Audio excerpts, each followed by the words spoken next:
¿Y si pudiéramos programar la radiación para que ataque un tumor con la precisión de un cirujano, deteniéndose justo donde debe?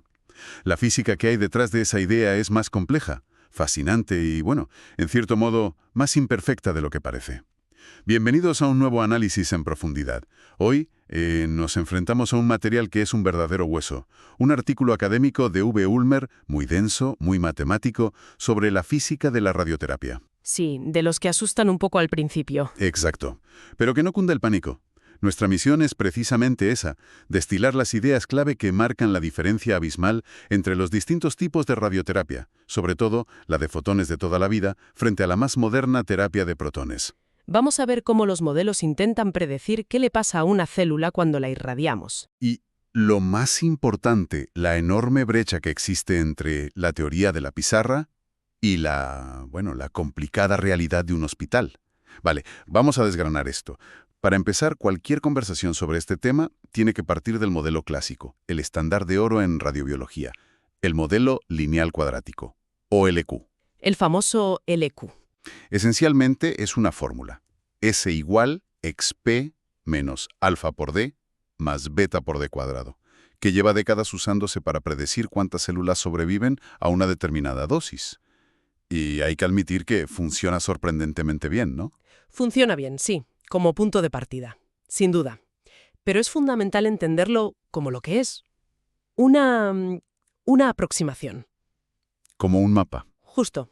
Es como usar un mapa de carreteras para navegar por una ciudad. Te muestra las calles principales, pero ignora por completo el tráfico, las obras, los callejones. Se pierde toda la complejidad. Entiendo. La mayor limitación del modelo LQ, y el motivo por el que este artículo lo pone en jaque, es que es ciego a la forma en que se deposita la energía. Para esta fórmula, una dosis es una dosis. Punto. No le importa si esa energía llega repartida suavemente o si se concentra en un golpe único y brutal. Es la diferencia entre una llovizna fina y un granizo, aunque caiga la misma cantidad de agua. Exactamente. Esa es la analogía perfecta. Y esa diferencia en la densidad del golpe es precisamente lo que define a los protones frente a los fotones. El modelo LQ, al ignorar esto, se queda corto. Entendido. Entonces, si el modelo clásico no es suficiente, ¿cuál es el siguiente paso? El artículo propone una evolución, un modelo basado en lo que llama reacción-difusión no lineal. El nombre, la verdad, intimida un poco, pero creo que podemos desglosarlo.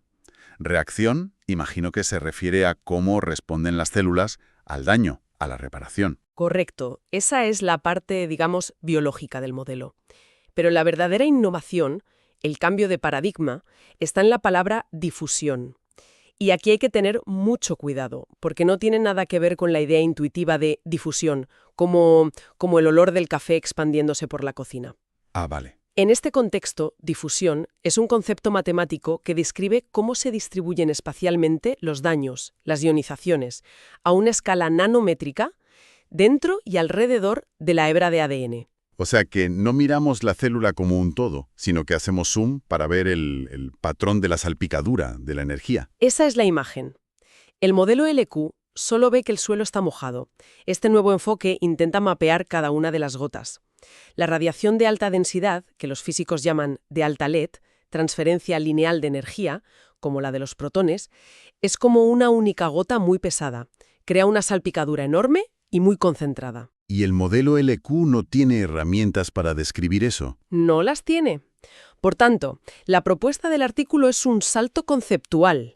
Pasar de la microdosimetría, que mira a grupos de células, a la nanodosimetría, que se pregunta qué ocurre en la maquinaria íntima de la célula. Aquí es donde la cosa se pone realmente interesante, porque nos lleva directos a la gran batalla.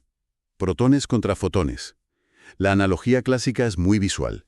Unas de fotones, como los del cobalto 60, es como una ráfaga de balas que atraviesan un objetivo. Dañan al principio, en medio y siguen dañando al salir. La famosa dosis de salida. En cambio, unas de protones se vende como un proyectil inteligente. Viaja a través del tejido casi sin hacerle caso hasta que alcanza la profundidad exacta que los físicos han calculado. Y justo ahí, libera de golpe casi toda su energía. Es el famoso pico de Bragg. Y después se detiene. En seco. De centros de protonterapia carísimos en todo el mundo, la capacidad de esculpir la dosis alrededor del tumor y no dañar, por ejemplo, la médula espinal que está justo detrás. Sin embargo, el autor del artículo es muy claro, casi brutal, al subrayar que hay una diferencia abismal entre ese ideal del libro de texto y la cruda realidad clínica. Y para cuantificar esa diferencia, introduce esa métrica que ya has mencionado, la LET, la transferencia lineal de energía. ¿Podríamos definirla de una forma sencilla? Claro. A ver, la LET mide cuánta energía deposita la partícula por unidad de distancia que recorre. Se mide en kiloelectronvoltio por micrómetro, o KeV micro. Vale. Pensemos en ello como el consumo de combustible de un coche, pero al revés. Es cuánta energía suelta en un tramo diminuto. Una LED alta significa que está soltando una cantidad de energía brutal en un espacio minúsculo, devastador para el ADN. Entendido. Entonces, el valor teórico de la LED en la cúspide de ese pico de Bragg ideal es de unos 100 keV micrómetro. Un valor altísimo, pero el artículo es muy escéptico con esta cifra. ¿Por qué? Porque enumera una cascada de problemas del mundo real. El primero empieza en la propia fuente, en los aceleradores, los ciclotrones o sincrotrones. Son máquinas increíblemente complejas, pero no son perfectas. No generan un haz de protones con una única energía, como un rayo láser. Siempre hay una pequeña dispersión. O sea, que no todos los proyectiles salen del cañón con la misma pólvora. Exacto. Y a eso se suma el segundo problema.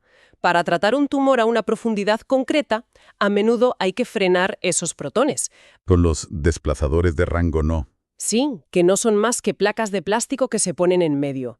Es un método de fuerza bruta que funciona, pero el precio es que esa dispersión de energías se amplía todavía más. El haz se desenfoca. Y los problemas no acaban ahí. El artículo menciona dos fenómenos más que ocurren ya dentro del paciente.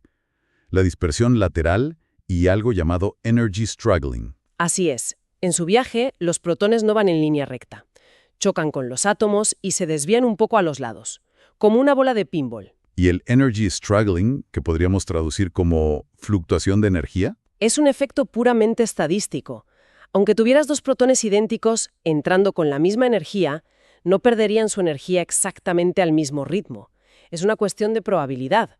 Uno frenará un poco antes, otro un poco después. Entonces, si sumamos la dispersión de la máquina, el desenfoque, los desvíos, ¿cuál es la consecuencia final para nuestro proyectil inteligente? La consecuencia es que ese pico de Bragg ideal, afilado como una aguja, en la realidad se convierte en una colina más ancha y suave. Su punta se aplana. Y aquí el artículo es demoledor, porque no se queda en la teoría. No, para nada.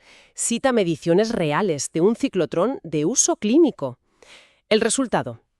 La LED máxima que se consigue en el pico no es de 100, sino de apenas 72,2 kiloelectrovolts por milímetro. 72 es casi un 30% menos de la eficacia teórica.